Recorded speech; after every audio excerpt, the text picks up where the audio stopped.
Selanjutnya adalah kita mau menghitung untuk ukuran penyebaran, yaitu kita memiliki jangkauan atau dinotasikan dengan R. Jangkauan itu adalah nilai maksimum dikurangi nilai minimum. Maksimumnya adalah, ini datanya ya, 45, minimumnya adalah 10. Berarti di sini kita mengurangi 45 dikurangi 10 sama dengan 35. Ini rumusnya ya, untuk yang jangkauan. Kemudian, untuk menghitung standar deviasi, akan lebih mudah kalau kita menghitung variansi terlebih dahulu ya. Variansi itu rumusnya adalah S kuadrat sama dengan sigma X dikurangi X bar, kemudian dikuadratkan dibagi N-1.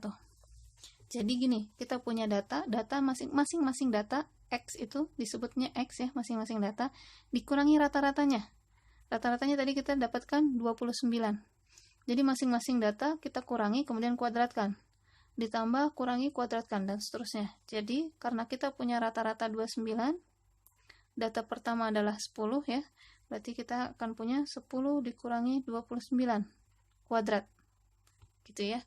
Terus, ke data berikutnya, yaitu, ini data kedua, 17.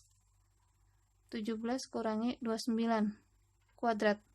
Dan seterusnya, ini 18 kurangi 29 kuadrat. Sampai data terakhir, yaitu ini 45. Ini tidak saya tuliskan saja ya, agar tidak menjadi panjang. Nah, kurang lebih seperti itu ya. Tapi harus dihitungnya tetap satu persatu ya. Jangan di skip ini, yang titik-titik ini. Kemudian masing-masing dikuadratkan, hasilnya berapa? Dijumlah. Setelah dijumlah semuanya dibagi N-1. N-nya itu adalah banyaknya data, yaitu 12 kurangi 1. Dan setelah masing-masing dikuadratkan seperti ini ya. Misalnya ini 10 kurangi 29. Itu berapa? 19 dikuadratkan dan seterusnya ya. Kemudian yang ini hasilnya adalah 12 dikuadratkan dan seterusnya. Ini kemudian di total hasilnya adalah 1488 dibagi 11. Kita hitung, berarti kita punya variansinya adalah 135,27.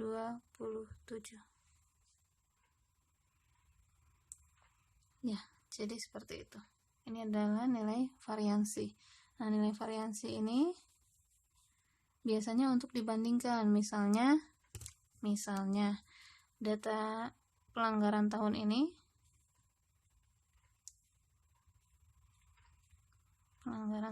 misalnya ya 2020 ya,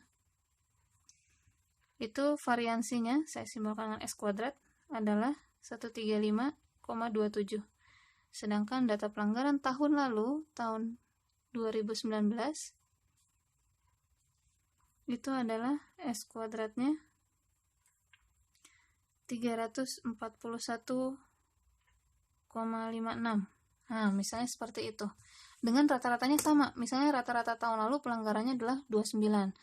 Rata-rata tahun lalu 29, rata-rata pelanggaran tahun ini pun juga 29. Tapi memiliki variansi yang berbeda.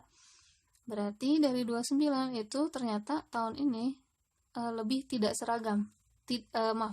Lebih tidak beragam. Lebih tidak beragam ya. Karena 135 ini ya, cukup kecil dibandingkan yang tahun lalu. Biasanya untuk perbandingan seperti ini interpretasinya ya. Selanjutnya terakhir kita menghitung standar deviasi atau simpangan baku.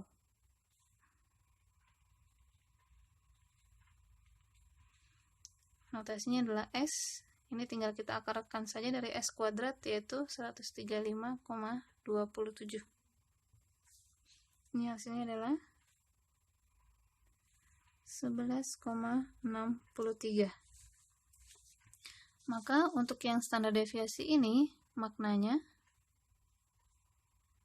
bahwa sebaran data dari pusat data atau dari min di sini, sebaran data dari min atau pusat data ya, atau dari rata-rata itu adalah sebesar 11,63 pelanggaran. Berarti karena kita tadi punya rata-ratanya adalah 29, itu kurang lebih dari 29-nya itu sebesar 11,63. Berarti sekitar 40,63 ya, kurang lebih. Kemudian lebih bawahnya berarti sekitar berapa tuh, 18 atau 17,37 ya, dikurangi ya. Jadi dari nilai sebaran ini, nilai standar deviasi ini bisa kita lihat, oh dari 29 itu kurang lebih dia naik 11,63, yaitu ada di 40,63, atau kurang dari, atau untuk ke bawahnya sebesar 11,63 juga, yaitu bisa dimulai di 17,37. Dan ini cukup mewakili ya dari data yang awal, dia ada di antara 10 sampai 45. Kali ini hanya penggambaran secara umum ya. Jadi maksud dari standar deviasi seperti itu. Perhatikan bahwa untuk standar deviasi itu satuannya adalah sama seperti satuan data. Jadi kalau data kita tadi adalah banyaknya pelanggaran, maka standar deviasi pun satuannya adalah banyaknya pelanggaran. Berbeda dengan variansi. Kenapa? Karena variansi ini sudah dikuadratkan, dia mengkuadratkan data. Jadi perlu kita akarkan dulu, yang dimana di sini diakarinya adalah di standar deviasi. Jadi untuk variansi ini tidak benar-benar mewakili, tidak bisa langsung diaplikasikan terhadap data. Jadi perlu diakarkan dulu untuk bisa diaplikasikan terhadap data, yaitu ini. Sehingga satuannya sama, yaitu 11,63 pelanggaran. Ini adalah standar deviasinya. Oke, untuk materi statistika deskriptif sampai sini, silahkan dikerjakan. Kalau ada kuis dan kalau ada yang mau ditanyakan, silahkan bisa ditanyakan di grup. Terima kasih.